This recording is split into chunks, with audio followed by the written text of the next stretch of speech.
I love it. You're looking clean over there, by the way, Casey. Clean Get your little shaven. haircut here recently? I did.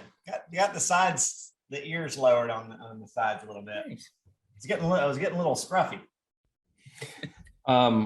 We better get moving because we've got not only one set of leaderboards and announcements, but 2 2 weeks to catch up on. 2 weeks to catch up on. Let's see what we got here. All right.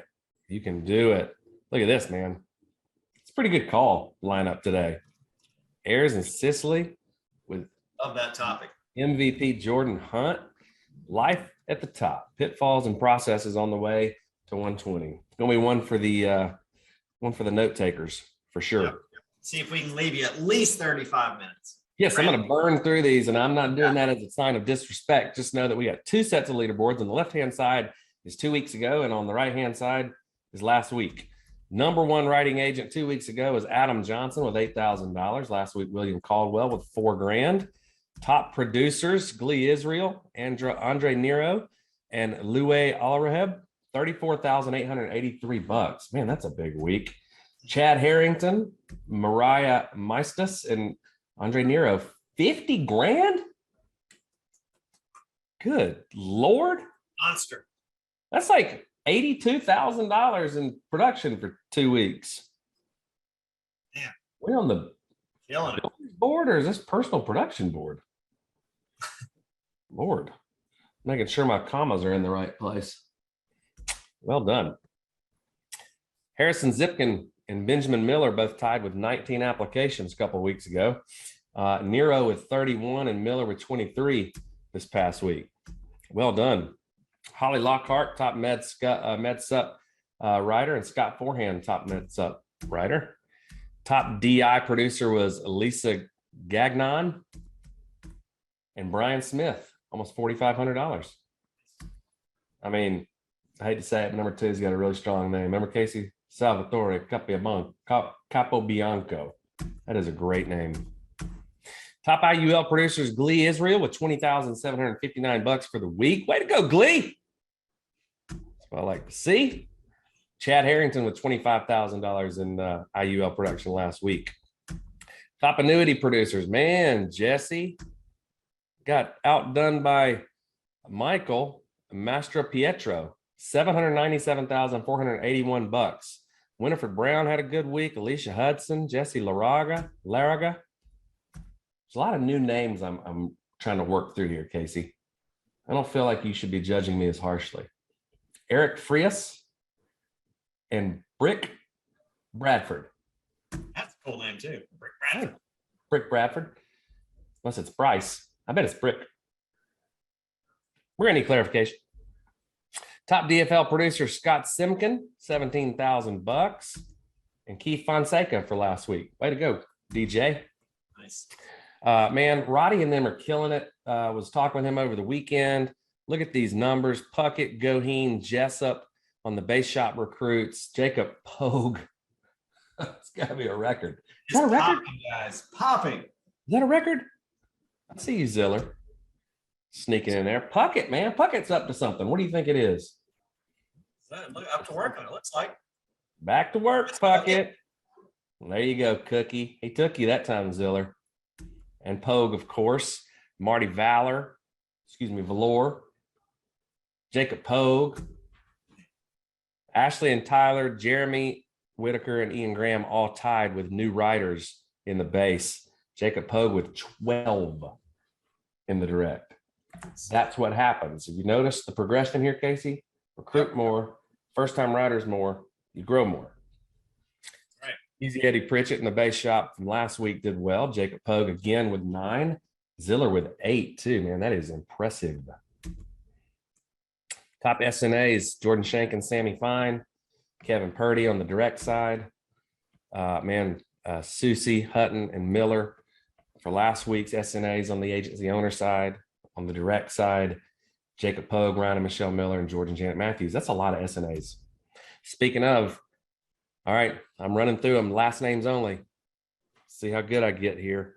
Williams, Holland, McCrimmon, Sardi, Munger, Bowersox, Snowden, Bancroft, Chinchilla, Grant, Pendle, Walker, Goodwin, Godwin, Ward Hill, Riley Amari, Shestko,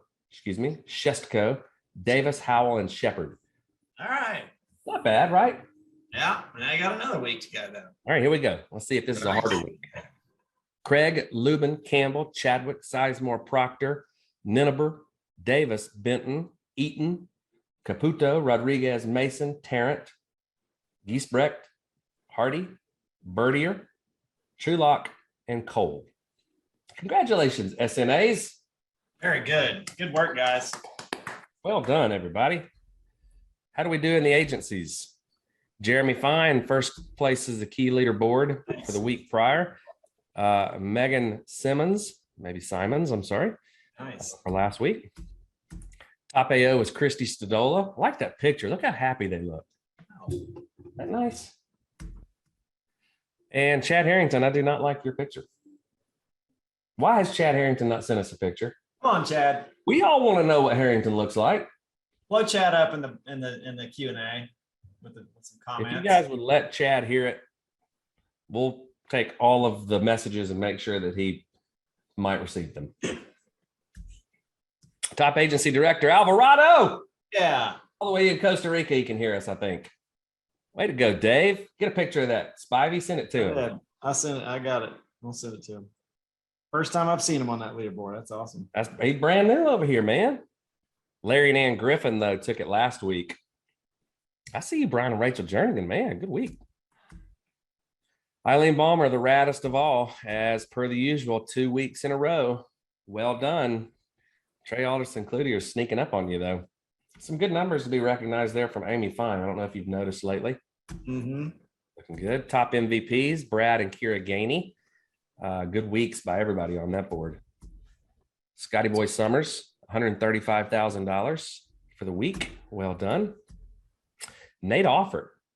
Man, he has really made a quick move up the leaderboards in about a 90-day period. Look at that. That's twice in a row, man. 203,000 to 221,000. Well done. Carl Miller, the top executive vice president, 2 weeks in a row. Lapping the field too, buddy. Way to go, man. Top associate partner Lynn Watkins, 2 weeks in a row, $837,000 last week. Easy Eddie Pritchett, over $1 million in production as the top senior partner. Marshall Whalen, just shy of $1 million as the top managing partner. Edward Pritchett last week with, man, about the same amount of production, 1 million, just a touch over $1 million. Back-to-back seven figures. And you see that got a new face in there. It took 1 week. He was not up there 415, but he is now in the managing partner role. Congratulations, Brian Delaney. Marshall Whalen was number one on that board, though. Delaney and Purdy, y'all better pick it up. You're going to catch Marshall Whalen. He's like a runaway train over there. Jacob Pogue was the top direct. That does not look like Jacob Pogue on the bottom. Has Jacob gone through some changes? Has he got a new hairstylist? There's something. I'm going to see him here in a couple of hours at the different spring tour. Got a new I'll see if hairstyle. I can get some photos. There's something looks a little different, out of place. I don't know. We'll see. He might be growing his hair out. You don't know. That's fair.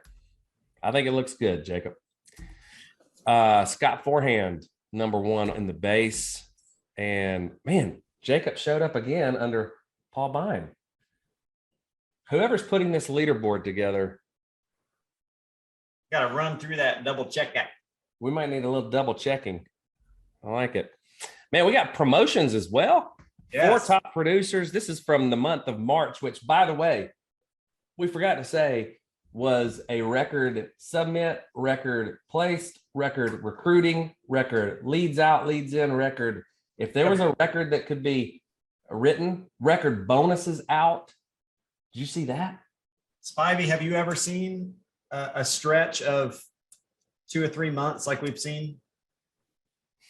It honestly, one of the things that you and Brandon are always talking about is documenting the records we broke. And at about midway point through the last 2 months, I kind of just threw that out the window.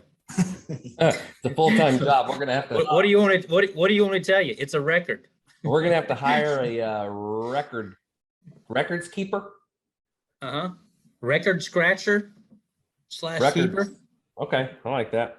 Record scratcher doesn't sound good because that's like a like you walk into the bar and you shouldn't do Scratching that. them out, writing down the new one. Okay, just might need to be There's a play on words. Best name on the planet, or excuse me, in the organization at least. Ashton DeLongalunde as a new top producer. Mike Dawson, Todd Hoyseth, and Zachary Little. Well done, top producers. Yeah. New team Nice. leaders.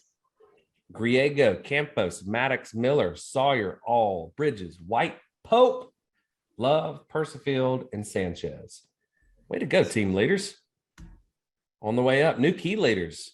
Amanda Torma, Brenda Cox, Janelle Jamont, Jonathan Daly, Lisa Brown, Misty Cintron, Tracy Young, and Trent Dobrock. No Ken to Beth, you think? Probably not. Whoops. Two new agency owners, Right. Gwendolyn Aguilar and Megan Catherine Simons. Way to go. Good work, guys. Look how rad these two look.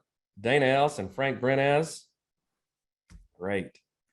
Congratulations, Ian Graham. And of course, we made the announcements last week with, don't forget, if you missed it, Jordan Hunt also made his way up to the peak. And Brian Delaney becoming a new MVP. Yep. I think that's correct. MVP, right? Yes. Leads everywhere. Order your leads and they'll come in.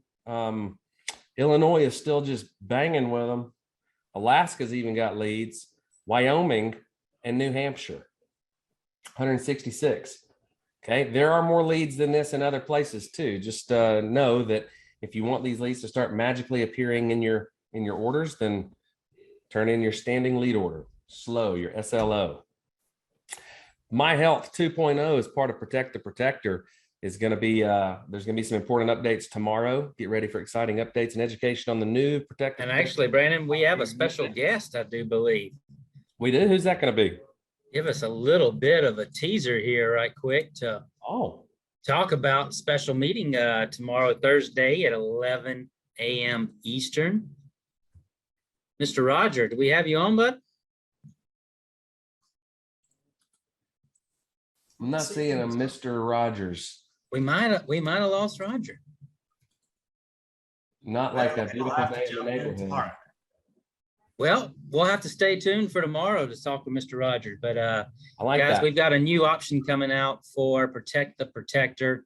As you all know, we have a partnership in place right now with a company called Apex, who has made sure that we've had an option out there for medical coverage for all of our 1099 agents, if you so choose. Again, Symmetry/Quility will never promote one health carrier over the other. It is up to you to make sure you're doing the research, making the best decisions for your family. But the big rollout tomorrow at 11 a.m. Eastern on the Typical Carrier webinar is we are having a new option rolled out to you. If Apex was not a great fit in the past, or if you currently are looking for some type of health insurance for you or your family, please tune in tomorrow and hear more about the program that's going to be rolled out, made available to you all, to make sure that we're making sure that we are getting that coverage on our most important assets, which is our own health. Nicely done. Tomorrow's the day. Hot off the presses, a few corrections. Brian Delaney is not just an MVP. He is a managing partner. That was on me. That was my bad. I own that. He says that he feels like he is the MVP MP. So we'll let you guys vote on that. You know that name we were calling out so many times on Andre Nero? Listen to this. Crushed Kevin Purdy's monthly record, $133,000 in 4 weeks. All simplified issue. I mean, that's a big deal. That's that record that record has stood for 12 years. I think we need to trust but verify. But that's what actually Andre Nero did. Then he might be deserving. She might. Is it? Could go either way. I haven't met Andre. I'm thinking. Yeah, we might need a nickname, Brandon. You're the nickname. Kevin says he is a boy. It's a boy. Nero rhymes with hero. Nero the hero. I like that. You can do better. There's also Andre in the name. So if anybody wants to throw in the Q&A a good nickname for Andre, we would like to pass that on. Andre the Giant, He was one of my favorites. old pro wrestler. I used to love watching Andre the I Giant. used to love Andre the Giant. And then a couple of years ago, there was a, well, we're tangenting. We're not supposed to do that anymore. So we'll keep going. Spring tour. Too late to go to Atlanta. Y'all missed that one. But you can go to Baltimore, Maryland later on today, right? Today. Texas next month, Orlando, Florida with Casey Watkins. I'm just kidding. He won't be there. Las Vegas, Nevada coming up, and Indianapolis, Indiana. We wanted this to be the Steve Ramsey's send-off retirement jersey. We're not sure if we're going to be able to line that up, but we're working on it. Yep. Pack these events out, guys, as you are, because we got a big conference coming up in Denver and want as many people there as possible. We'll let Ethan talk about that here in a second too. Yep. Got a DFL boot camp coming up in Dallas, Texas, May 12th and 13th. You can register for this in-person training by this coming Friday. So make sure that you get registered. hq.quility.com page, debt-free life. You see it all there. Got some other upcoming events here. Agency development, Director of Agency Development, Rodney Matos, Protect the Protector 2.0, as we just talked about, DFLIVIN. And that is all of my announcements. I want to turn it over was to pretty my fast. buddy, Mr. Ethan Drum. I did What's my part, I happening? feel like pretty quickly. We'll see. What's happening, guys? How you doing, Drum? Now let's talk conference, Ethan. Yes. All right. What does everyone need to know about our Denver event? Which, by the way, we just got out of a planning meeting for that yesterday. We're going into a 3-hour planning meeting tomorrow, but we left yesterday's meeting extremely excited about something that we're not ready to share yet. But with that little teaser, Ethan, what do we need to actually know and do about conference right now? Because we're getting sold out world right now, Well, right? Casey, that's the cool update. We are sold out for our Belco Theater. Doesn't mean we're sold out of conference, but we're sold out of Belco Theater. And who would have ever guessed the Symmetry way, we cancel an event, come out of COVID thinking where everyone else is wondering if people will recover from events.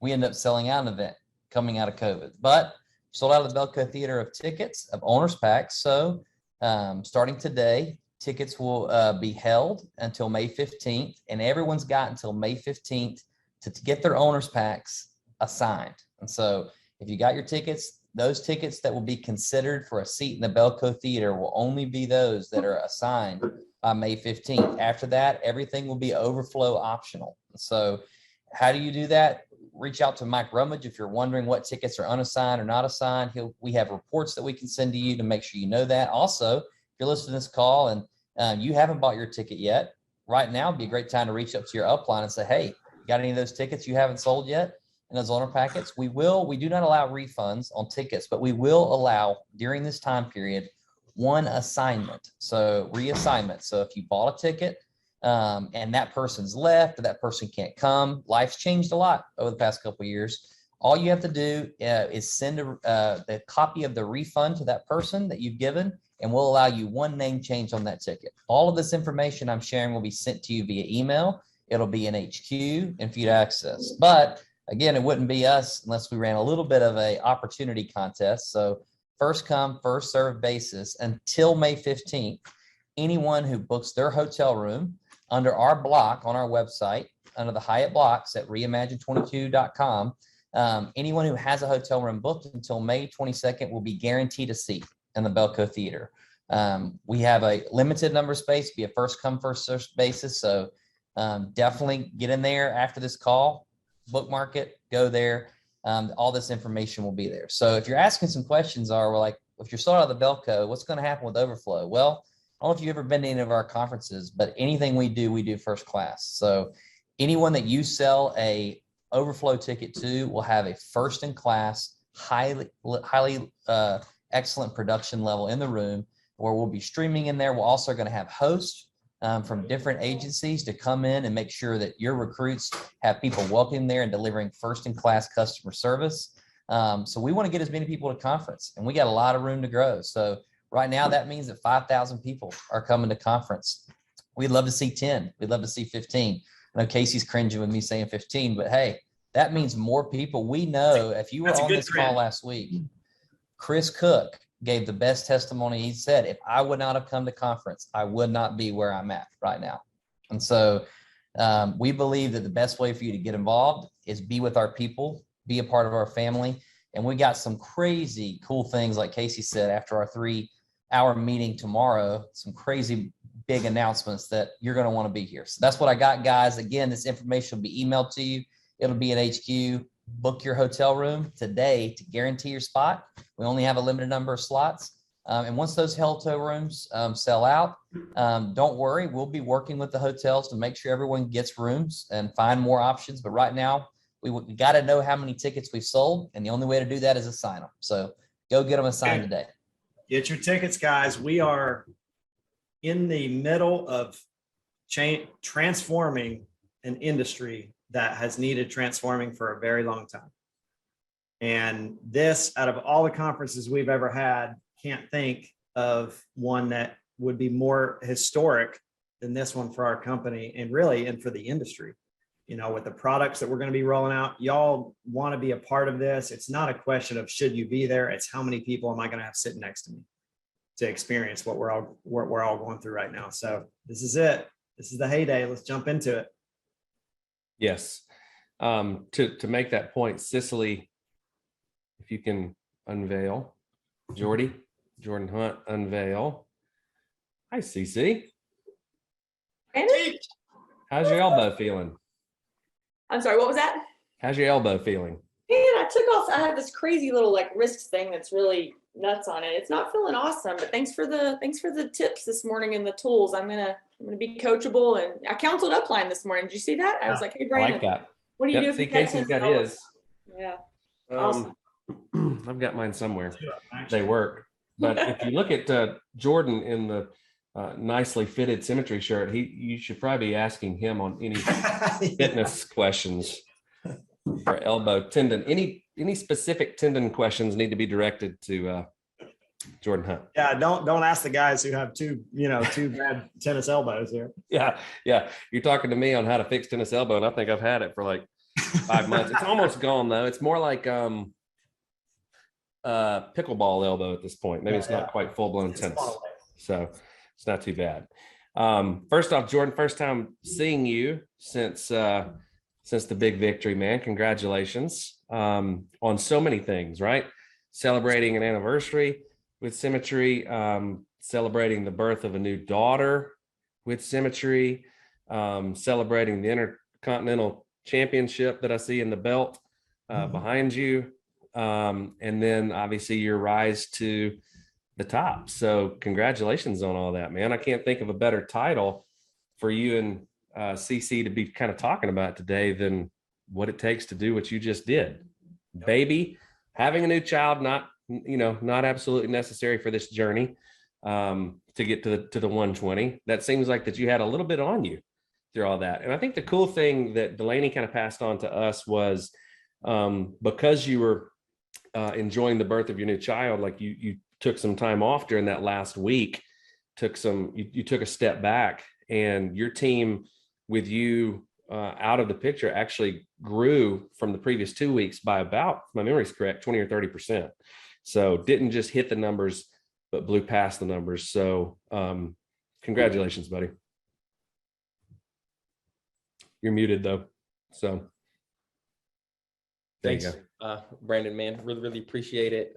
Jordan Hunt, direct to the one and only Brian Delaney. Yeah, it was, I've been saying it that we took March Madness to an entirely different level here in the Hunt household, right? It was some March Madness too. And I am a Tar Heel fan, go Heels. So that was a really fun month.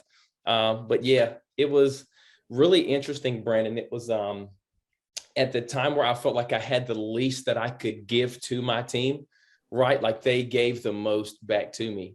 You're talking about rallying, just can't thank them enough. And so much gratitude. And it's like this thing that you've been working for. It was on my fourth year and anniversary to the month, starting here at Symmetry, right? That we broke out at 120. And it's just everything that, you have so many memories of conversations that, that I was having with Gino and with Devin and with Aaron, those inside of those first couple months starting, and kind of where it grew to.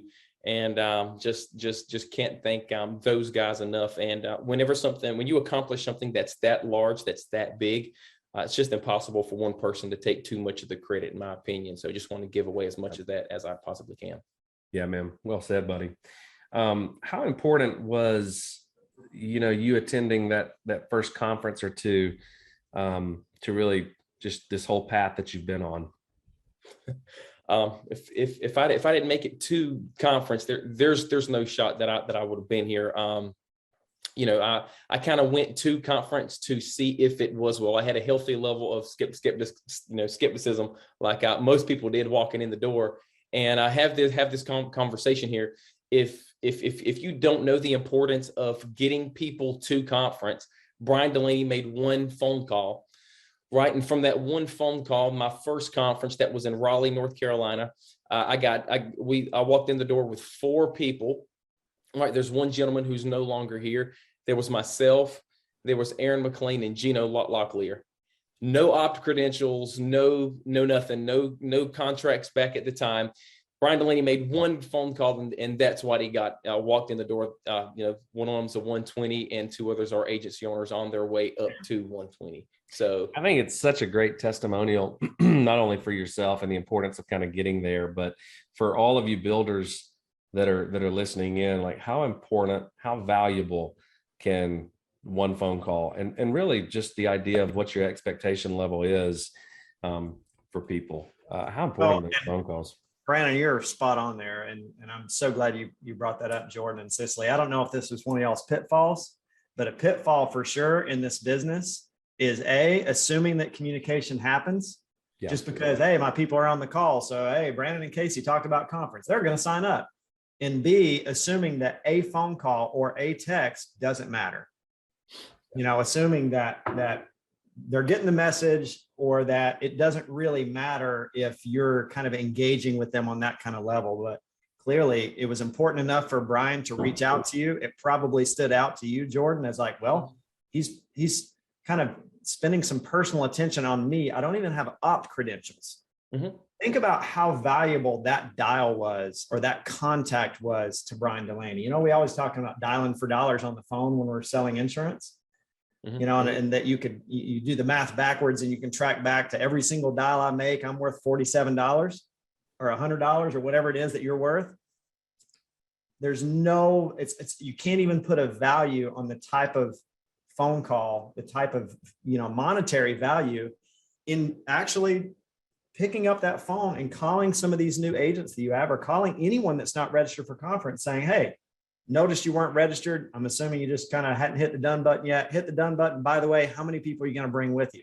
Because not only were you not registered for conference, and not only were you not in opt, you brought 3 other people with you, right?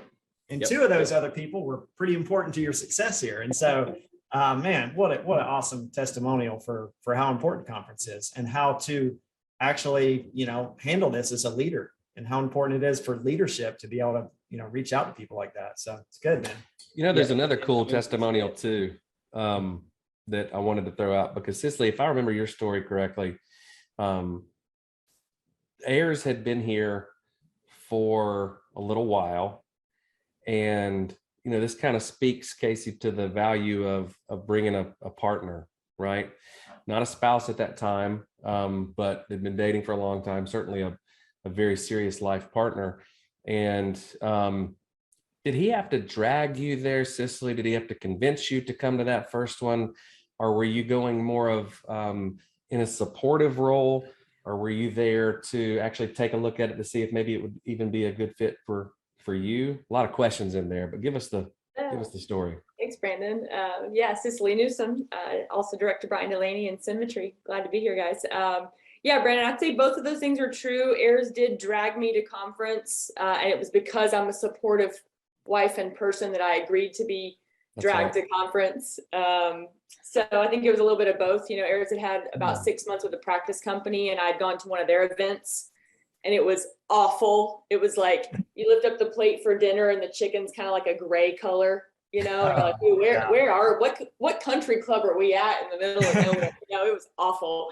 I remember them handing out like awards for like the staff that had been there for like 30 years or whatever. And it was like a clock, you know, and you're like, oh man, I looked up the line. I was like, if this is us 30 years from now, I don't want to be here. And so it was a hard sell for Ayers on that next conference, which was our first Symmetry conference. So, you know, once I got there, it was still just as a supportive spouse. But I saw you guys. I got to do the Symmetry sniff test. You know, I got to see the kind of people I'd be working with and the way that you guys approach this business and the way that you guys approach life. I remember watching Meredith on stage wearing her Birkenstocks. She was a speaker on stage along with Judge. He spoke about playing like a champion today. And once we got a sense of who we would be doing life with, I was like, I'm in. I don't care what it is, as long as it's legal, as Brian says. If I get to do it with these people, I'm in. So it meant everything to us, for sure. Good stuff. We don't want to take any more of y'all's time because you got a lot of good stuff to cover, but I did think it was important, as Ethan was talking about conferences and hitting the done button, that there's two great stories here. So if anybody's out there, you know, really 3 great stories here. If anybody's thinking about should they themselves go and bring people with them, absolutely. Listen to Jordan. Should I invite my spouse or partner? Absolutely. There's perfect reason for that. And then, you know, obviously, as Jordan did, should I bring more people with me? You brought 3 people with you before you even had an ID, you know, before you even really, I guess, technically part of the company. That's how important it is, guys. So hit the done button and stay at the hotel with us. Don't go rent a house offsite or do anything crazy, stay anywhere bad. Stay with us. It helps the company, obviously, but if you don't get that room booked pretty quickly, the rates are going to skyrocket. So get it booked like today, this week. I don't even know that you have to pay for the whole thing, but get it booked and get it reserved, because Denver in August, the rates, I think we were looking at even a Holiday Inn Express was like $600 a night for that time frame. So it's a hot time to be in Denver for a couple different reasons. I think it's gonna be nice and warm for us too. So excited about today's call. Yeah, I am too. Appreciate you guys so much. As you know, congratulations again, Jordan. And, you know, Cicely's been so instrumental in so many things with the advisory board over the past several years. So everybody knows who you guys are. You got a great topic. We'll shut up and let you run with it. Sweet, guys.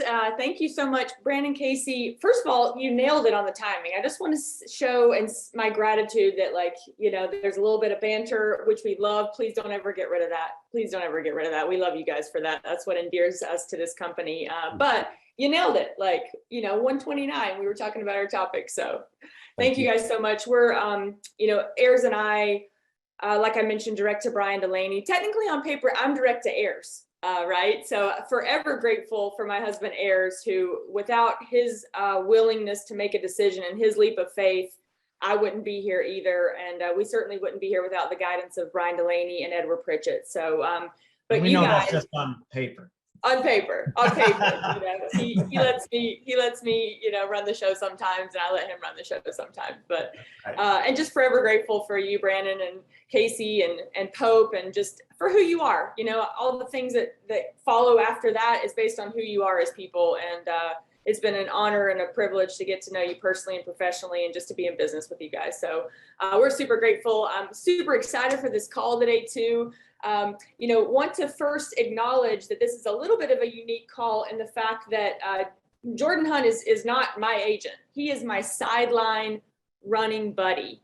And if our good buddy Jimmy Spildiner was still with us today, he'd be on this call too. And we'd both be grilling you, Jordan. We'd both be interviewing you, because the relationships that we have been able to build sideline in this business have meant the world to us. And that starts with someone like you, Jordan. You may not know it, and I know that you started after Ayers and I started, but we have watched you, we've chased you, you've encouraged our team, you've encouraged our up and coming leaders and ran beside them. And for that reason, when I was asked to do the call last week, it was right when you were getting these accolades. And I was like, you know what? I'm going to serve Brian Delaney, and I'm going to serve this company by interviewing my good sideline buddy Jordan Hunt. So just wanted to make that disclaimer. Normally, I guess it would be Brian interviewing you, but I just thought how fun for me to be able to interview my sideline buddy here and really roll up our sleeves today, guys. We're going to talk about pitfalls and processes on the way to 120.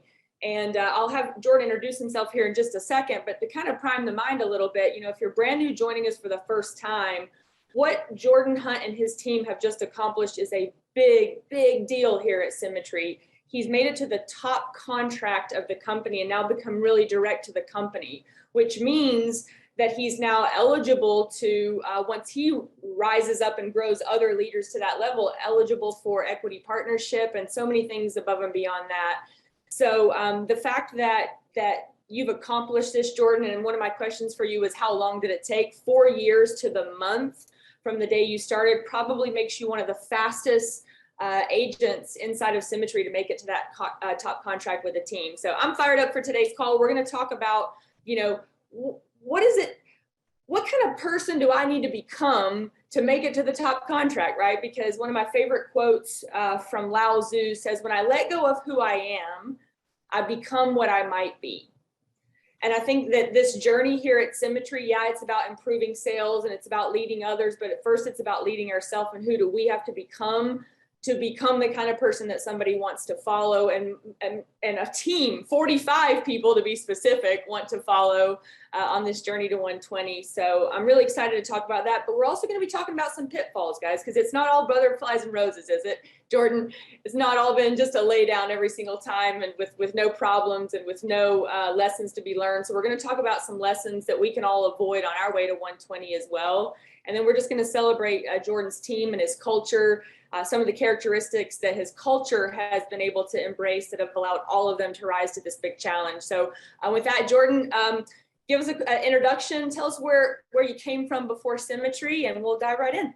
Yeah, thanks so much for that, Cicely. Once again, Jordan Hunt, direct to Brian Delaney. One of the things that just gotten moved to the top of my to-do list is just to live up to one of your introductions that you just gave me right there, right? So thanks for that. I've been here 4 years to the month last month, and I came out of the car business. I don't know if there are any car salesmen out there, but yeah, was there, right, working 60, 70, 80-hour work week, sis. And really left the car a lot because I just didn't have time to really be a dad. I was making good money. You know, I do have an older son, like you said, just had a little precious little baby girl last month, but I have a son, Zay. Zay is 12 now. So around that time, he was, you know, that 5, 6, 7 age range whenever I was selling cars. I just never had time to really be a dad. I was, as Brian says all the time, was making money that was just costing me too much. So, you know, made the flip, got into insurance, was with a company previous to Symmetry Financial Group, was, you know, starter practice company, was there 9 months, saw a lot of people around me having really good success, making a lot of money that I just wasn't making, right? And I saw people that were earning income, and I wanted to earn that kind of income, but I didn't want to have to do the things that they were doing to get it. And I didn't want to have to become the person that they had to become in order to make it, right? So just kind of got out, left, and had one phone call with a gentleman by the name of Brian Delaney, right? And was another layer to this was, I think, was like a week before conference in Raleigh, right? Was just a week, and the things that he was saying, were just resonating with me, and what I wanted, and what I was looking for in a partnership and in a company to partner with, and the rest is history, right? Showed up and just here. And been a heck of a 4 years for sure. Yeah, it's awesome, Jordan, man. It's been so cool to watch the energy that you've brought to the entire Delaney agency for sure. They say new blood is the lifeblood. And I know for Jimmy and I both, you were that new blood that helped fuel us to compete and to grow and to make sure that we weren't left in your tracks, which we kind of were anyway, but it was great. It's been a great journey with you for sure, buddy. You know, I think that diving right into some characteristics, right? I think what we've learned from Thrive and what we've learned from Giant, what we've learned from the tools that Brian Williamson has taught us is that, like, you know, it's first know yourself to lead yourself, right? And then it's like know yourself to lead others. And I think that there are skills that I know for me personally, there are skills that I didn't even know that I was going to have to develop on the way to 120.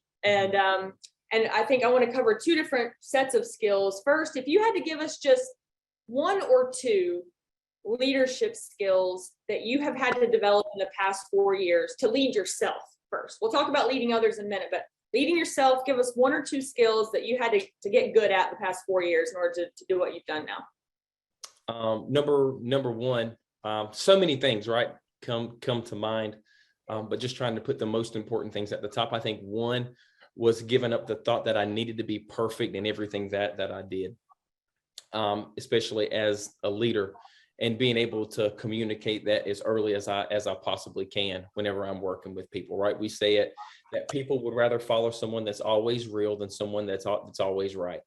And people, they're looking for authenticity in their leaders, and that's really it's really hard to find, and it's rare to find nowadays, right?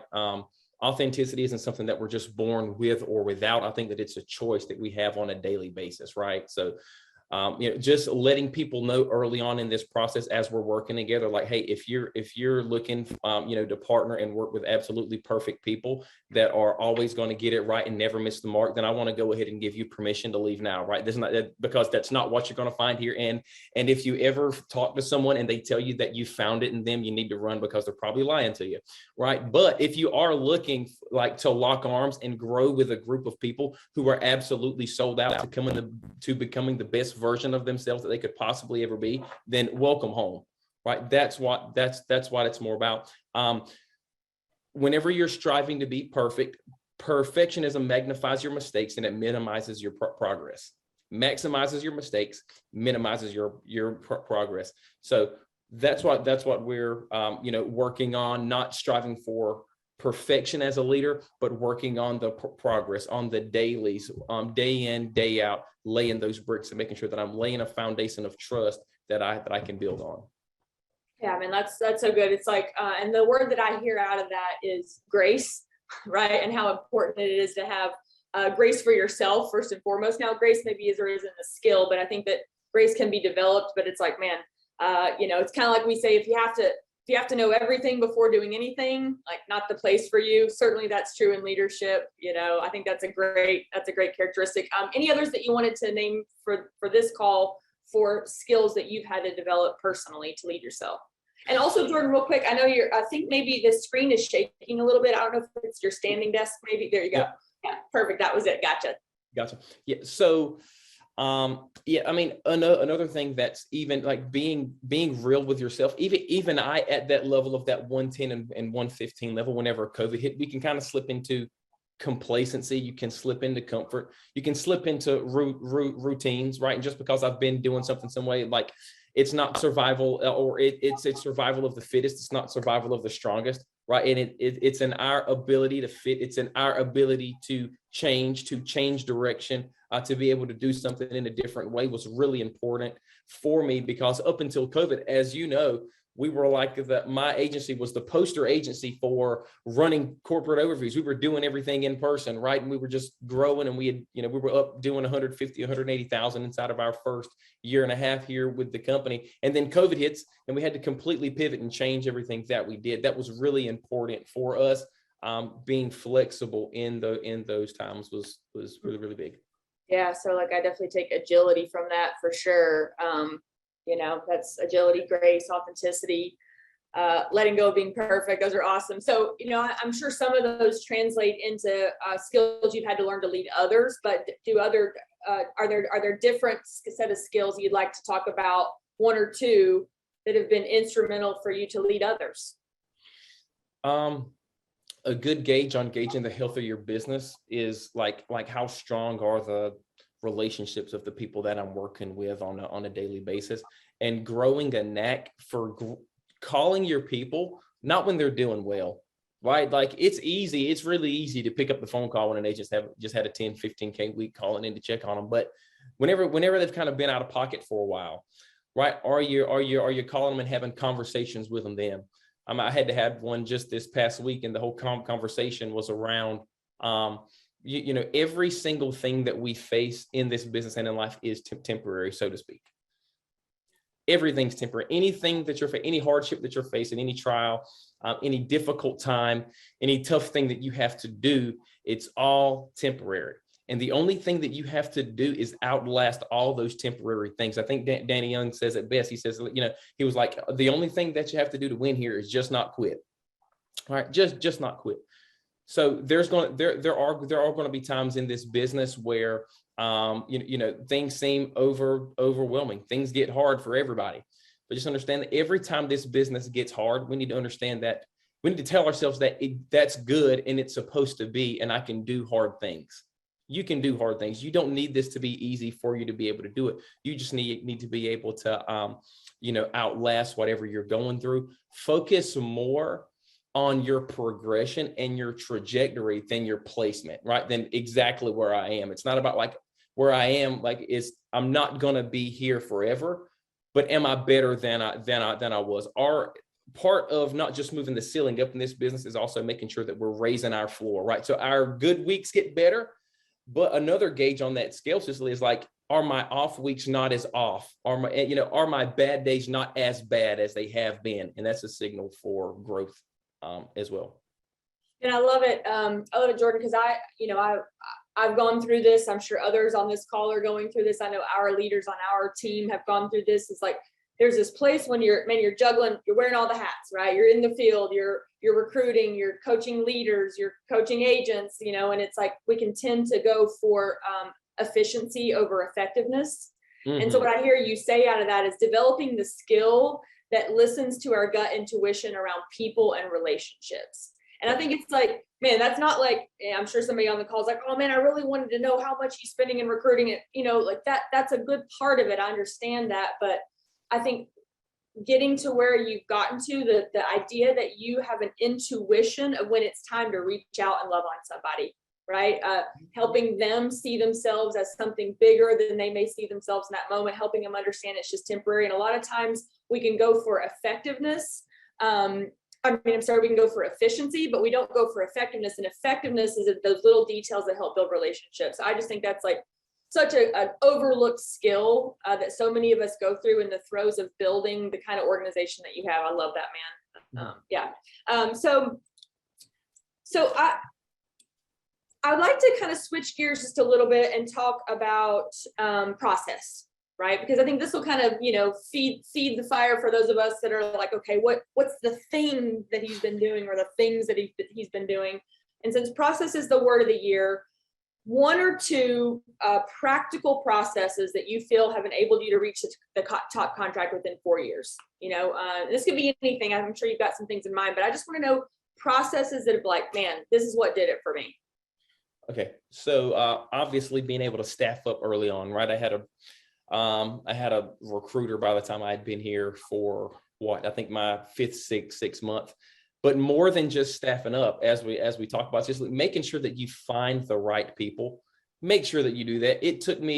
I waited too late in the game to really make the decision on finding a full-time admin and a full-time recruiter too, right? I was the classic agent that was, had a part-time agent here that was here a couple months, and then another part-time recruiter that was here for a few months. But really saw a big difference, Cicely, whenever I made the larger investment in getting the right people in-house and having a full-time recruiter and a full-time admin was a huge. That was number one. Number two, second process is for us and our team. We have offices and we host in-person meetings. We travel. We are not afraid to travel to where our people are. Brian Delaney says he told me to never recruit to somewhere that I didn't want to travel and spend time with my people. Right. So we're there. We're doing it. We're down in Tampa now. We're running live events there. Our weekly events in Lumberton also. And I think that we need to create businesses that make it easy for people to get in and hard to get out. It's easy to quit jobs. It's hard to quit relationships. It's easy to quit jobs. It's hard to quit relationships, right? So if you see a lot of people leaving your business, well, maybe if it's easy to get in and easy to get out, maybe we need to make something hard for them to get out. Build a relationship with these people. Oh man, that's gold. So gold. I've seen that in you guys. I see the brotherhood that you have amongst your team and your leaders, and the loyalty that you guys have from each other. And there's only so much that you can do on a Zoom screen to build that. It's because you guys have been in the trenches together, in office, elbow to elbow. I think that's such a great nugget. And it's applicable even without an office. Maybe people are like, well, I don't have an office, or I don't want an office structure. It doesn't mean that we can't go and rent a hotel room one Friday a month in a city near you and get your people together. It doesn't have to be some crazy overhead. So I just wanted to kind of put that out there for those that are like, well, I don't have an office. Well, that's okay. Doesn't mean that you can't hold a meeting. Gosh knows that a lot of us did it that way. The other thing too, really quickly, if you had to go back, just to give people some tangible stuff, if you had to go back to your old self and say, hey, do it differently, when would you have, at what stage would you have hired that full-time admin and that full-time recruiter? Yeah, I mean, agency owner level, at least there, I would have went ahead and made the investment. Looking back over things now, 100%. That's I would have done right there at that agency owner level. I mean, for the full-time admin, you have to have the recruiter in order to get to agency owner, right? And a lot of people say, I don't have the money right now. Whenever I start making the money, then I'll get the admin and then I'll get the recruiter. When the reality is, if you don't have the admin and if you don't have the recruiter, you're never going to make the money. Yeah. All right. Fun 3 words to describe the culture of your team right now. 3 words that describe the culture. And the reason I'm asking this is because I want all of us to take heed on these and say, man, is my culture described by any of the things that Jordan describes his culture? Because that might be a little nugget to say, cool, these are some places that I can strive for. It also is going to be a place that you can say, hey, when I'm hiring people, when I'm hiring 40, 50, 60, 70 people a month, do they hold these characteristics? Because if they do, I may be able to get to 120 as fast as Jordan did. So let's hear it. 3 characteristics. Yeah. So you gave me three words. So I could say 1,000, but if I had to put it in one little line, I would say people over profits. I would say people over profits, right? Like money is a really, really, really important part of the pie and the piece of happiness and fulfillment in life. It's a really, right? Like money is important. It's right up there with oxygen. I just don't think that it's the biggest piece of the pie, right? Because like, what is your character worth to you? Is it cheap enough? Is your character like, right? Do I value profits over people? Or how important is my character to me? Am I willing to sell my character to get a contract back? Am I willing to tell a lie to get a contract back? Am I willing to take advantage of someone? Am I willing to lie about my income to get a recruit to join my team? Am I willing to lie to a client to get commissions? Right? Am I going to lie on an accidental policy, whatever that looks like? Is my character worth me giving away $150 for $150 in commission? Because whatever you do to get to the top is what you're going to have to do to stay at the top. So make sure that whatever you're doing to get there, right, are things that you're going to be happy with yourself about. Because in 4 years, you're going to be looking in the mirror at somebody, and are you going to be happy about the person that you're looking at in that mirror? Yeah, beautiful, Jordan, man. So good. What a great mantra for life and business. It's awesome. You mentioned maybe potentially one pitfall, which was not staffing up early enough. But if you want, give us a couple more. What are some pitfalls that we can avoid that you stepped in? Okay, so coaching. All right, Brian talks about this 4-step coaching tool all the time, right? I put in a plug for Brian Delaney here talking about the coaching tool, but I want to tell it in a story, right? Facts tell, stories sell. So think of it like this. I heard this story of imagine a kid, Cicely, and it's going to make sense here. Imagine there's a kid, and he goes to he's 10 years old and he can't swim, and he shows up to the pool party with all of his friends, and he has to go down here to the kiddie into the pool with a life vest on. His mom puts a life vest on him, and all his friends can swim, right? They're down there deep into the pool having a blast. And this kid's just so embarrassed with him. So he's like, what am I doing here? Like, Mom, take this life vest off with me. You know what she does? She gives him floaties. Right. So he's still down here waiting around in the shallow end of the pool with his little arm floaties on, and all of his friends are laughing. And this just goes on. And this kid, he's just hating himself. He's like, man, why can't I go down there and be at the deep end of the pool with everybody else? Right. And then one day his uncle shows up. His uncle's a little rough around the edges. His uncle goes, man, like, why are you down here hanging out around the, shallow end of the pool for? He goes, well, I just can't swim. And he goes, well, do you want to swim? He was like, yeah, I want to learn how to swim. And his uncle grabs him and he throws him in the deep end of the pool. No floaties on. He just throws him in the deep end of the pool. Right. And he's down there and he's flailing around and he's just making a mess. Right. And he's kicking one way and he's got an arm and, but he makes it to the side, and he makes it over to the side. And the uncle goes, okay, look, I'm not going to jump in there to get you. Swim to the other side of the pool. And he's trying to climb out, and the uncle's like, no, do not get out of the pool. Swim to the other side of the pool. And he goes and he swims to the other side of the pool. And he made it not the long way, but just across, still on the deep end of the pool. And he gets over the uncle and goes, okay, go back to the other side. And he swims to the other side. Then what happens at that time, then the uncle jumps in the pool with him. And he's like, now I'll teach you how to swim. Now we can work on the techniques of this thing, right? You've already figured out that you can do the basics of this, even though it's not pretty, but you've proven to yourself that you're not going to drown. Now I'll step in here and teach you about teach you the techniques and the form that it takes to perfect the craft. Right? You can't coach people in the shallow end of the pool. You just can't do it, because every single time that you're in the shallow end of the pool, what happens the moment that things get hard and they get difficult and we think we're going under, we put our foot down, save ourselves, right? There's always a plan B there. Coaching cannot happen in the shallow end of the pool. We say it often here that we're going to be in the ring with you, or we're going to be in your corner, but you're the one that has to be in the ring fighting here to win.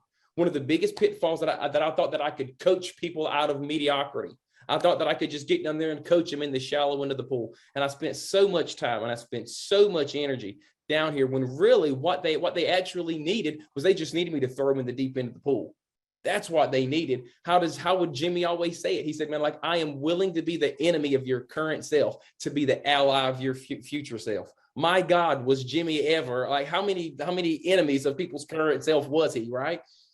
But then on the far side of that, now we look back, like, I have and I used to play a lot of baseball and things and had a lot of coaches, Cicely. And when I look back, it's the coaches that were the toughest on me, the coaches that demanded the most out of me were the ones that actually cared about me the most. And in those moments, it actually seemed like they cared about me the least, because they were the toughest on me.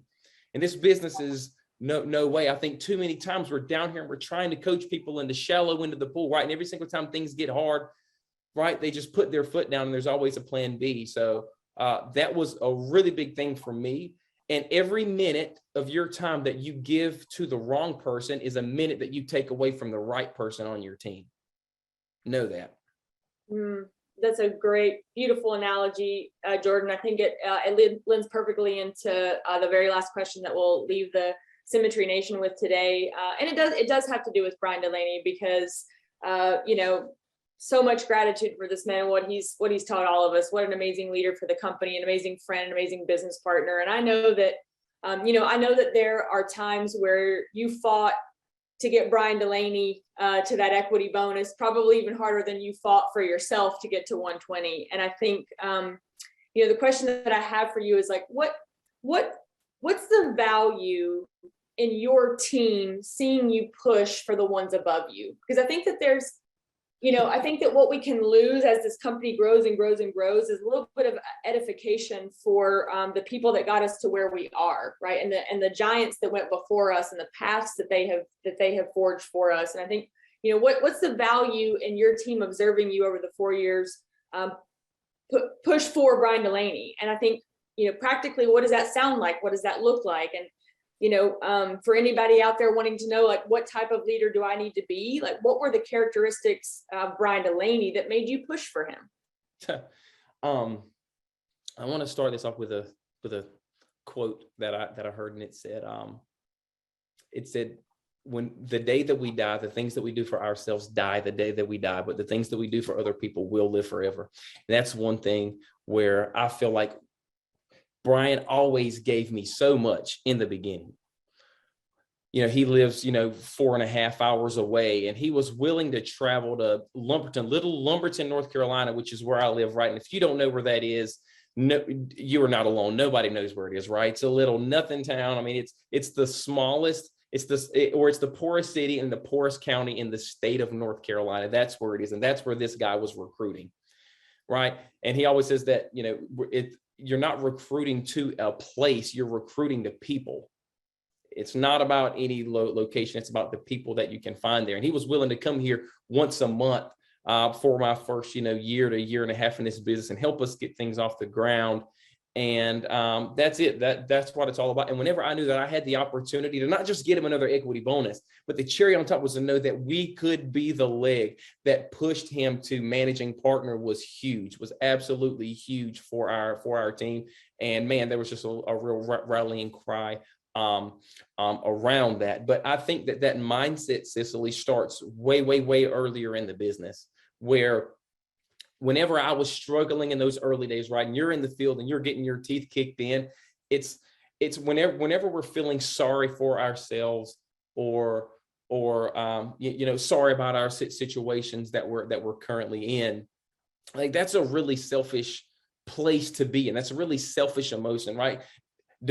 Depression is always about me and what I have or what I do not have. And regret always lives in the past. Anxiety always lives in the future, but gratitude can only live in the moment. It can only live in the moment. And like I said, those things that you're struggling with, they are temporary. And finding out like what you're struggling with later on down the line, if you can outlast this thing, your struggle is going to be used to serve someone else. There are other people that are coming down the line that you haven't even met in this business, team members that I have now that I'm able to tell stories about things that I overcame 2, 3, 4 years ago and how they share with you, man, like that changed my life. So I think it's all about like people are always going to be more willing to do things for other people than they're willing to do for themselves, and fighting for that common cause, right? Like that's what a tribe is. That's what a tribe does. Beautiful, Jordan. Well, I know we are right at the 2 o'clock mark. So many more things that we could learn from you, that we could celebrate with the leadership that we have in this company, from Brian all the way up to the founders and to our leadership development officers and our amazing C-suites. But I just want to let you know that like your journey, your fight to 120, you being at the top, we've been watching, we've been encouraged. We have been so proud to watch your team grow so fast, to avoid the pitfalls that we shared with you early on, to watch you just blow past and be able to hit this milestone is a big deal. I can't wait to see others on your team hit the same thing. I know that they're fighting for you. And with that, Symmetry Nation, I just want to thank everybody for having us on. Jordan, can't wait to see you do even bigger things from here and build that legacy for your family. So I'll turn it back over to you guys. Thanks, everybody. Love it, guys. Thank you for your time, Jordan. Excellent. Love that. Gratitude lives in the moment. And at this moment, we are incredibly grateful for you, buddy. Always have been. Cicely, Ayers, Delaney, Pritchett, everyone out there. So thank you very much for sharing today. Let's go out and have another killer week. See you guys.